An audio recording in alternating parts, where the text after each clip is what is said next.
علماء بھی موجود ہیں اور میں خود چونکہ نہ عالم ہوں ایک طالب علم ہوں دین کا، تو بات کرنے میں اگر کوئی کوتاہی ہو کوئی غلطی ہو تو علماء میری اصلاح بھی کر سکتے ہیں انشاءاللہ۔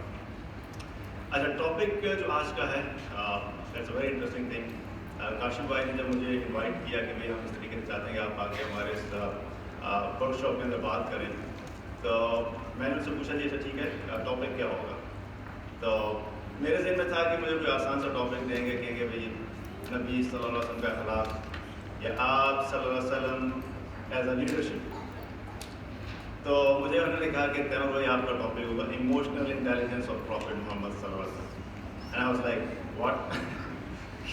Emotional intelligence is some thing very recent, اور آپ صلی اللہ علیہ وسلم کی زندگی 14 سال پہلے کی، تو ایک دم سے وہ کنیکشن بلڈ کرنا جو تھا جو ہے وہ سمجھ نہیں آتا ہے کیسے ہوگا۔ میں نے نیگوشیٹ کرنے کی کوشش کی کہ آسان ٹاپک لے لوں، لیکن اسٹک ٹو دیٹ کہ نہیں آپ نے اسی پہ بات کرنی ہے۔ سو اینی وے انشاءاللہ اللہ تعالیٰ سے دعا کہ اللہ تعالیٰ مجھے ایسے الفاظ عطا فرمائے کہ جس سے ہم سب فائدہ حاصل کر سکیں۔ ٹاپک جو ہے ایموشنل انٹیلیجنس، اگر اس کو دیکھیں تو اس کا بیک گراؤنڈ جو ہے 1964 میں پہلی دفعہ یہ لفظ جو ہے وہ منظر عام پہ آنا شروع ہوا، اور 1995 میں آفیشیلی اس کے اوپر بہت زیادہ کام شروع ہوا۔ ڈینیل کولمن کی ایک بک تھی ایموشنل انٹیلیجنس کے نام سے، اس کے بعد سے اس کے اوپر بہت سے کام ہوا اور لوگوں نے اس کے اوپر ریسرچ کرنا شروع کی۔ اب مینجمنٹ کے اندر، لیڈرشپ کے اندر، آفس کے اندر اس کے اوپر ٹریننگس کے اندر بہت زیادہ کام ہوتا ہے، لیکن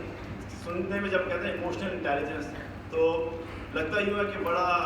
کمپلیکیٹڈ چیز ہے۔ ان ریالٹی ہے تو کمپلیکیٹڈ اگر انسان کو سمجھ نہیں آئے، لیکن اس کو بالکل سمپلیفائڈ فارم میں آپ کے سامنے رکھوں گا کہ ایموشنل انٹیلیجنس کا مطلب کیا ہے کہ انسان اتنا انٹیلیجنٹ ہو جائے کہ وہ اپنے ایموشنس کو ہینڈل کرنا سیکھ لے۔ That is what we call emotional intelligence, یعنی کہ جو ہمارے اندر مختلف جذبات ہیں، جو ایموشنز ہیں، ہم اتنے انٹیلیجنٹ ہو جائیں کہ ہم نے اپنے ایموشنس کو کیسے ہینڈل کرنا ہے، اس کو ایموشنل انٹیلیجنس کہا جاتا ہے۔ اس سے متعلق اگر دیکھیں تو سمجھانے کے لیے ہم اس کو 2 سیگمنٹس میں ڈیوائڈ کریں گے۔ ایک اس کا پارٹ ہے جس کو کہتے ہیں self awareness and self management, یعنی کہ انسان کا اپنے جذبات کے بارے میں علم ہونا اور اپنے جذبات کو ہینڈل کرنے کی صلاحیت ہونا، یہ اس کا ایک پارٹ ہے۔ اس کا دوسرا پارٹ جو ہے وہ ہے ایمپتھی۔ ایمپتھی کا مطلب کیا ہے کہ انسان کے پاس اتنا علم ہو اور ایسی صلاحیت ہو کہ جن لوگوں سے ڈیل کر رہے ہیں ان کے جذبات کا بھی خیال رکھ سکے ہو، یہ دوسرا پارٹ ہے۔ اور سبحان اللہ، جب میں نے اس کانٹیکسٹ میں رسول اللہ صلی اللہ علیہ وسلم کی زندگی کو اور سیرت کو دیکھنا شروع کیا تو مجھے ریئلائز ہوا کہ ہمیں رسول اللہ صلی اللہ علیہ وسلم کی زندگی کے علاوہ کوئی اور شخص ایسا مل ہی نہیں سکتا